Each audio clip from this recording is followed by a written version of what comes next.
ayollarda jinsiy hayot boshlangandan keyin sistit обязательно bo'ladi deyishadi. Bu yerda bir nechta nuqtalar bor. Birinchisi, ayollarning anatomiyasi, anal teshigi, ayollar jinsiy qini va CD chiqarish kanalining tashqi teshigi anatomik o'zaro juda yaqin joylashgan Mhm.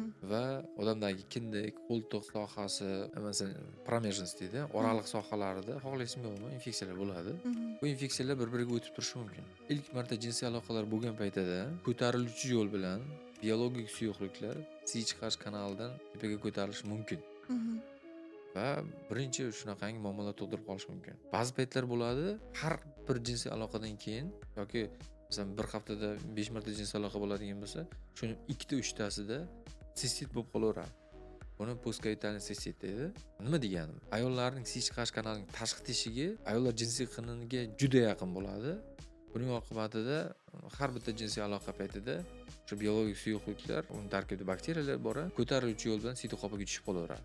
Bunday paytlarda biz operatsiya qilib CD chiqarish kanalining tashqi teshigini sal tepaga ko'taramiz, Mhm. jinsiy aloqaga xalaqit bermaslik uchun va bu muammoni hal qilish mumkin. Shuning uchun albatta erga tegdingmi seni sistit bo'ladi degan gap xato.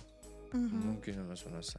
Lekin bizani ayollarimiz bemalol siz oldingizga kelib ko'rinishlari mumkin agar bunaqa muammo Endi kuzatilayotgan o'zi bo'lsa. urologiya degani o'zi nima degani? Sidik degani. Mhm. Sidik hosil qiluvchi sistemani hammasini va erkaklarning jinsiy sistemasini urug'li o'rganadi. Sidik qopi, sidik chiqarish kanali, buyraklar, erkaklarda ham ayollarda ham bor va ayollarda shu muammolar bo'ladigan bo'lsa, albatta urologga murojaat qilish kerak, ginekologga emas. Chunki ginekolog o'zlaring bilasizlar va boshqa podkastlarimizda ginekologlarimiz aytib beradilar qanday davolash kerakligini. Lekin sistit muammosini urolog hal qiladi.